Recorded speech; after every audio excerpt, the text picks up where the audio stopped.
Hello everyone, ಎಲ್ಲರಿಗೂ ನಮಸ್ಕಾರ. ನಾನಿವತ್ತು ಎಲ್ಲರ ಫೇವ್ರೆಟ್ ಪಾನಿಪುರಿನ ತುಂಬ ಟೇಸ್ಟಿಯಾಗಿ ಸ್ಪೈಸಿಯಾಗಿ ಹೇಗೆ ಮಾಡೋದಂತ ತೋರಿಸ್ತಾ ಇದ್ದೀನಿ. ದೊಡ್ಡವರಿಂದ ಚಿಕ್ಕವರವರೆಗೂ ತುಂಬ ಇಷ್ಟಪಟ್ಟು ಎಂಜಾಯ್ ಮಾಡ್ಕೊಂಡು ತಿನ್ನುವಂಥ ಸ್ಟ್ರೀಟ್ ಫುಡ್ ಇದು. ಸ್ವಲ್ಪ ಕಷ್ಟಪಟ್ಟು ಇಷ್ಟಪಟ್ಟು ಮನೆಯಲ್ಲೇ ಮಾಡಿದರೆ ಸ್ವಲ್ಪ ಹೆಲ್ದಿಯಾಗಿ ಕೂಡ ಇರುತ್ತೆ. ಮೊದಲಿಗೆ ಪೂರಿ ಮಾಡೋಣ. ಪೂರಿ ಪರ್ಫೆಕ್ಟಾಗಿ ಕ್ರಿಸ್ಪಿಯಾಗಿ ಬರೋದಕ್ಕೆ ನಾನಿಲ್ಲಿ 2 ಕಪ್ ಚಿರೋಟಿ ರವೆ ತೊಗೊಂಡಿದ್ದೀನಿ. 1/4 ಕಪ್ ಮೈದಾ ಹಿಟ್ಟು, 1 ಟೀ ಸ್ಪೂನ್ ಉಪ್ಪು ಹಾಕಿ ಚೆನ್ನಾಗಿ ಮಿಕ್ಸ್ ಮಾಡಿ. ಚಿರೋಟಿ ರವೆ ಬದಲಿಗೆ ಮೀಡಿಯಂ ರವೆ ಕೂಡ ಪೌಡ್ರ್ ಮಾಡ್ಕೊಂಡು ಹಾಕ್ಕೊಳ್ಬಹುದು. ನಾನಿಲ್ಲಿ ಬಿಸಿನೀರಿಂದ ಹಿಟ್ಟನ್ನ ಕಲಿಸ್ಕೊಳ್ತಾ ಇದ್ದೀನಿ. ಸ್ವಲ್ಪ ಬಿಸಿನೀರು ಹಾಕಿ ಹಿಟ್ಟನ್ನು ಕಲಿಸ್ಕೊಳ್ಳಿ. ಹಿಟ್ಟನ್ನು 2 ನಿಮಿಷ ಚೆನ್ನಾಗಿ ನಾದ್ಕೊಳ್ಳಿ. ನೋಡಿ, ಈ ರೀತಿ ಸಾಫ್ಟಾಗಿ ನಾದ್ಕೊಳ್ಳಿ. ನಂತರ 20 ನಿಮಿಷ ಹಿಟ್ಟನ್ನು ನೆನೆಯೋಕೆ ಬಿಡಿ. ಕಲಸಿರೋ ಹಿಟ್ಟು ಆದಷ್ಟು ಸಾಫ್ಟಾಗಿ ಇರಲಿ. ರವೆ ಹಾಕಿರೋದ್ರಿಂದ ಹಿಟ್ಟು ನೆನೆದ ನಂತರ ಗಟ್ಟಿಯಾಗಿಬಿಡುತ್ತೆ.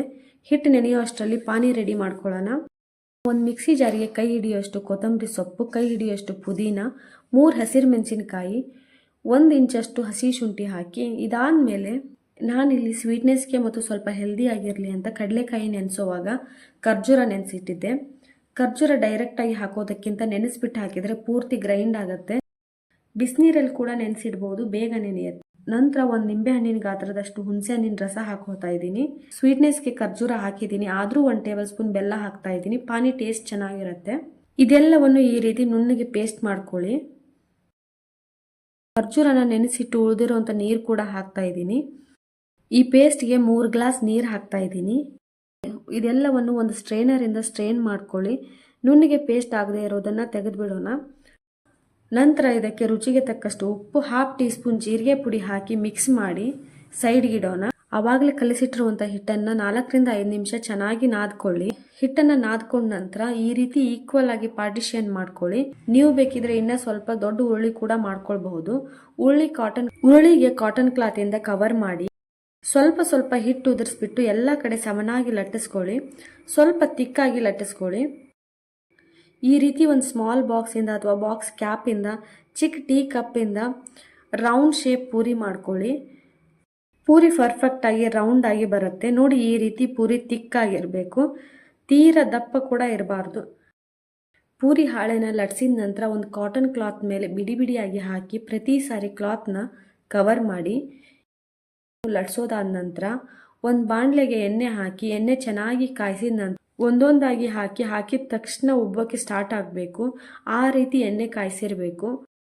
ಪೂರಿ ಒಂದೊಂದಾಗಿ ಟರ್ನ್ ಮಾಡಿ ಎರಡೂ ಕಡೆ ಕಂದು ಬಣ್ಣ ಬರೋವರೆಗೂ ಫ್ರೈ ಮಾಡಿ. ರೆಡಿಮೇಡ್ ಪೂರಿ ತಗೊಂಡು ಫ್ರೈ ಕೂಡ ಮಾಡ್ಕೊಳ್ಬಹುದು. ನೋಡಿ, ಎಷ್ಟೊಂದು ಕ್ರಿಸ್ಪಿ ಆಗಿದೆ. ನಂತರ ಪೂರಿಗೆ ಪಟ್ಟಂತ ಆಲೂ ಸ್ಟಫಿಂಗ್ ರೆಡಿ ಮಾಡ್ಕೊಳ್ಳೋಣ. ನಾನಿಲ್ಲಿ ಬೇಯಿಸಿರೋ 3 ಆಲೂಗಡ್ಡೆ ತಗೊಂಡಿದ್ದೀನಿ.